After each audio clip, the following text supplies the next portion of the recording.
Simu bubi. Olugendo ku Buju Khalifa. Tugenda ku bajja Buju Khalifa. Buju Khalifa. Abana kye bajja ekigambo buju. Oli agiyita singu yagiyita Buju Khalifa. It is called Buju Khalifa. Cheya. Tuli mu Dubai. Emisana wabadde kumpi no. Tutambula mu Dubai. Tuzitaddeko ndoza neno teekako. Dubai. Wow, ulabe ekibuga ekiri organized. Tuyagala okubuuza ngo kyusa abantu balabe ekibuga ekiri organized. Alinda kajja laba. Nenga muri bulungi. Nenga balaba. Bajja kulaba olina kukyusa tekyuka kamera yoka. The switching it is like pose na tukyushinge blood. Ya kakati mulabe ekibuga ekiri organized. Banange bafe Kampala. Eri boda. But okusanga muno boda nga yeetala. Otubulire bamuzika no muzika agivuga.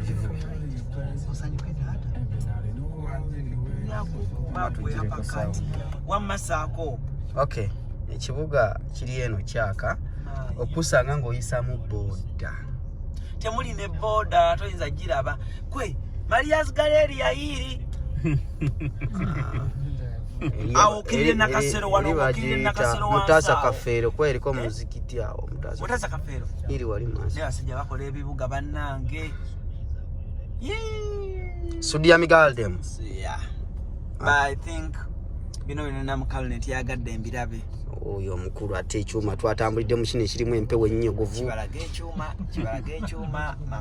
Gaba dashboard. Never joke with the people. You know Ford maguru nyondo. Teko brand new. Very Ford muna maswala. Yali mpanvu nnyo. So kati guys, wano watugenda bayita tugenda kusala bridge bayita Maktoum Bridge. Tugenda okusala. Kati tusimbude. Maktominai. Kalabya mulundi gumu tukali clock tower. Crossing toyongereyo. Okay. Ngolo tugenda ku Buju. Tugenda ku Buju Khalifa. The tallest building in the world. Tallest building in the world. Kale, tuli wano ebisigadde byonna mujja bisanga mu butawo bye mutalabye. Obutawo tuna bwe tuwandiise. Ani ali nalege yayogere atasana kukochayo. Tuocheyo diramu. Babazisha diramu. Azikocheza nagambye kwetulano gwe manager tolinza nnyo mu nsawo ya muyimbi nga bamutwala Clock tower. No clock tower. Esawa ya Queen. Clock tower of Dubai.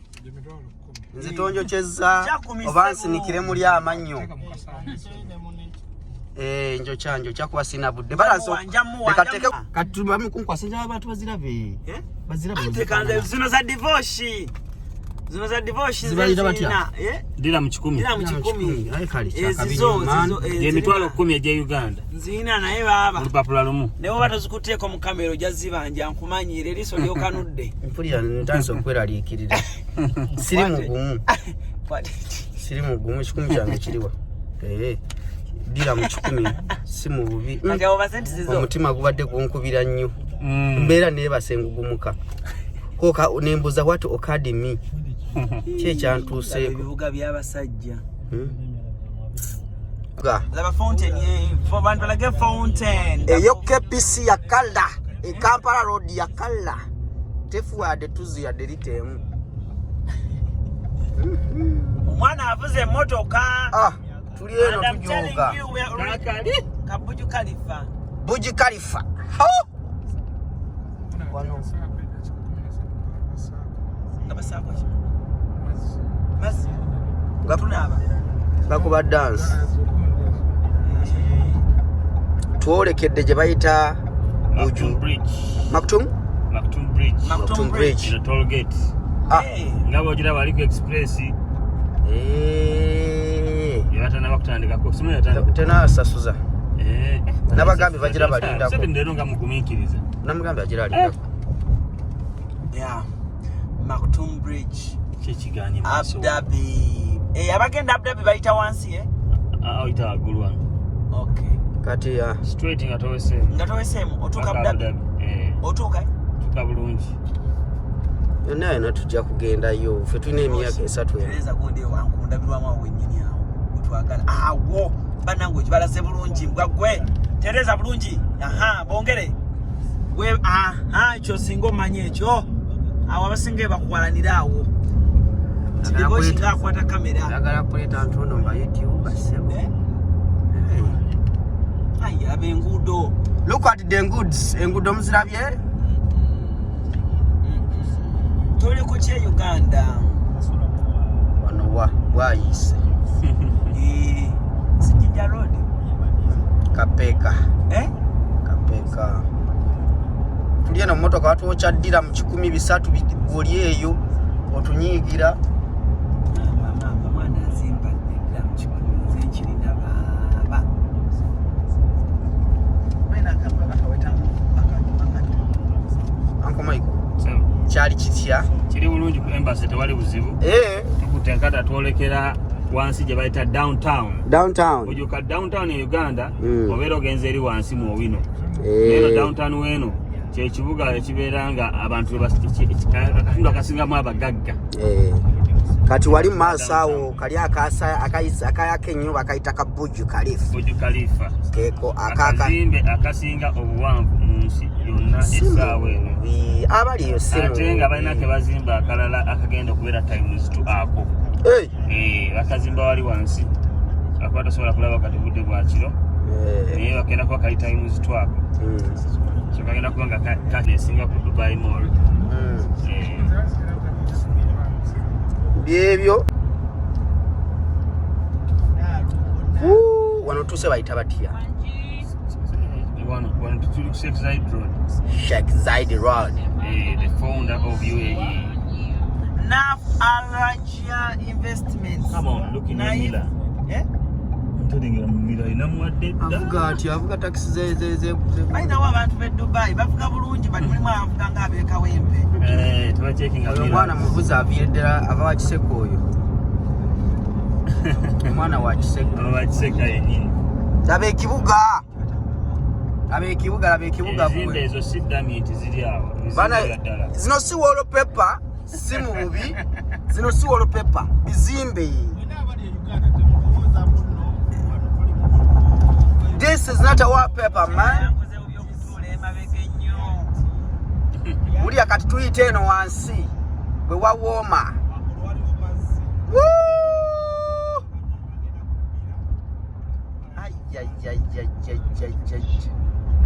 Zino si wallpaper bakulu. Naye ekibuga kiri hot la kahito. Hot la kahito.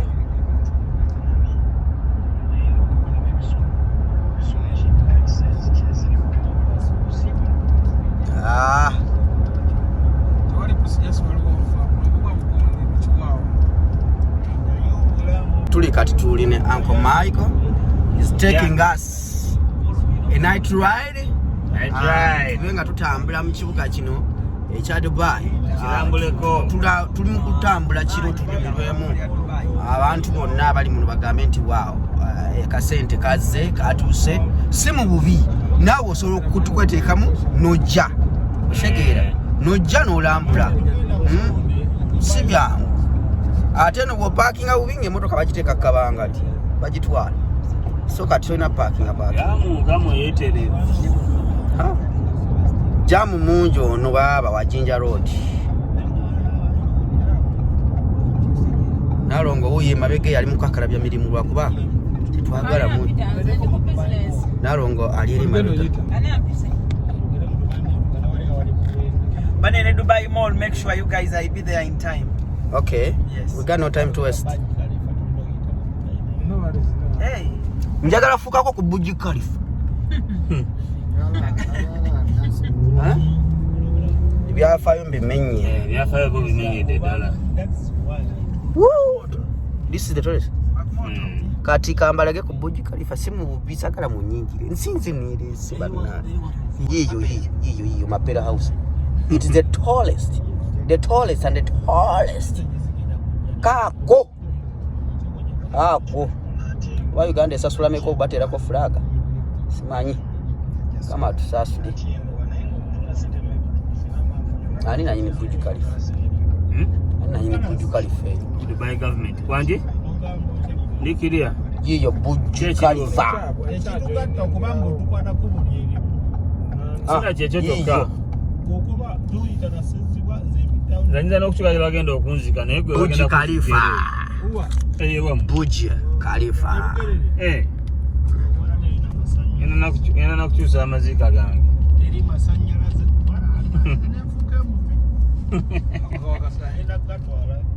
yatwalire eddala olaba okuva ekyerima paka nkokonje teri masanyalaze paka paka teri masanyalaze kituufu nnyo teri masanyalaze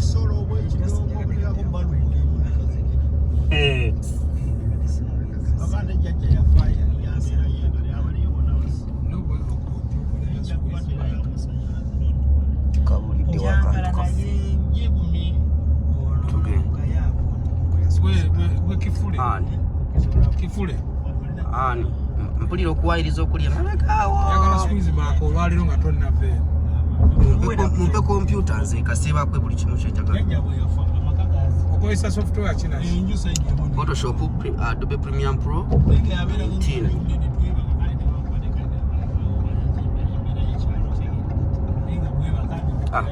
tuli mu kibuga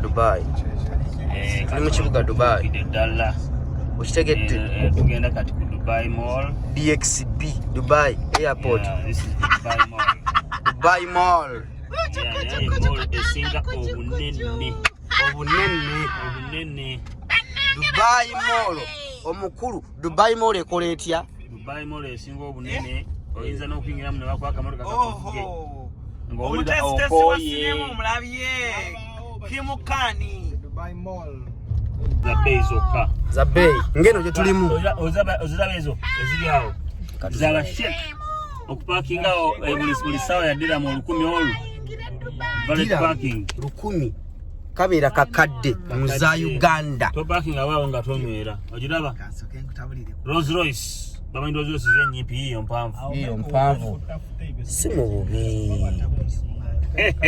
olabye ekyuma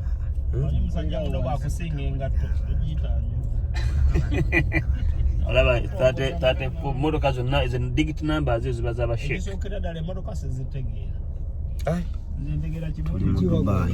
kituufu tuli mu Dubai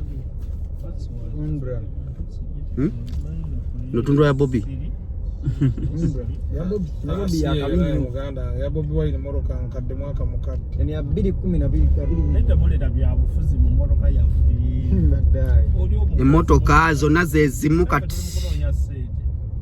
munonya ki yaman Maiko yagambye nzije neno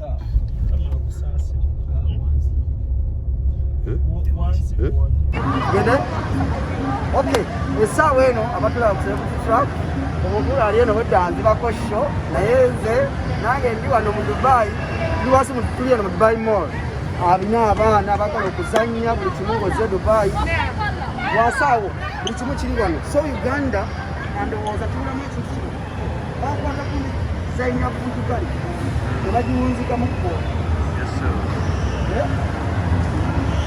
bagiwunzika kusoko gye ono omukono gulanga wali wansi Sinetana kimanyi.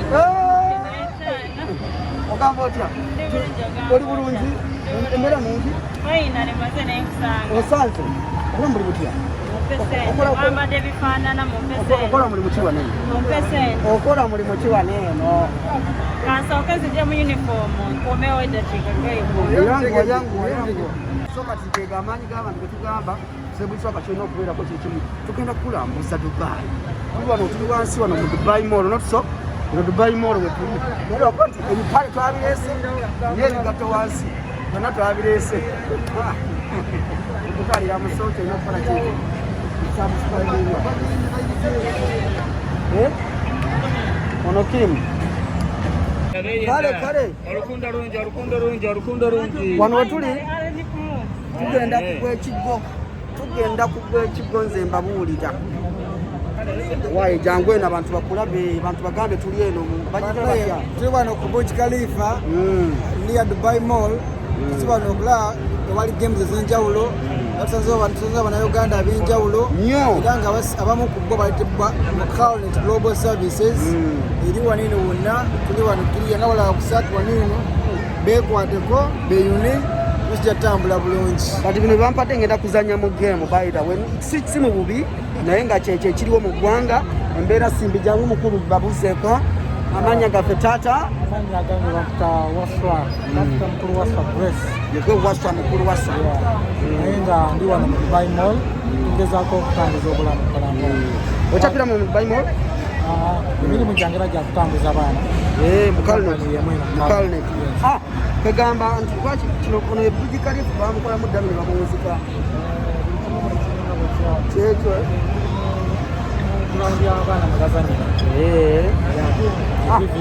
ekiriwo kyamaanyi nnyo okuba nti mutuleeseeko wano embeera Uncle Michael wuuyo tetulina kye tumubanja tewali ezira kye tumubanja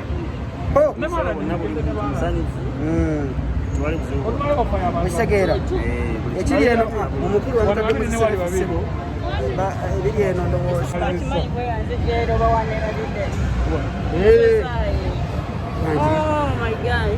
otegedde mudde side zenu eno waye kati abantu bamuuzeeko soka bamuuzeeko Hello, hi guys. mugamba mutya Mugamba mutya. omwana we nakukwatako nowuliranga Nsubire muri bulungi finally watakonyoza wulire tuze finally meeting abafresh bange. divorce omulabye tugenda zanya gemu mulabye Oh my god, bonna mbalabye. Oh my god, I'm so happy. Oh my god. bani awo ekyali awo kakati ekiriwo abantu bagambe nti fe tuze kulaga ku muddeko wali eri kateno n'amaalo genyini mama jangu wano ku Dubai Mall. esente zirika akatundu ke tulimu bakayita kaziharapa wano osanga buli gemu yonna gemu yonna tozanyangako tobimanyi mwana omujje musanyuke leeta abantu oh my gosh olabika bulungi ena mukusenga kyekiganye njo kyayedira mu nga 10 oh my god tuli mukola sente lweziri zaba mu nsawo actually so guys tuli mu kunyumirwa ffe tetulina buzibu bwonna na muntu musanze no my friend angambye nkwagala nnyo omwana wadde anjodde nengwa mu byuma lwakuba bantaasiza butaasa nga kuba nti essaawa eno tuli mu kunyumirwa so having fun in Dubai and you know kyekiddako kulya ssente enjoying money atyo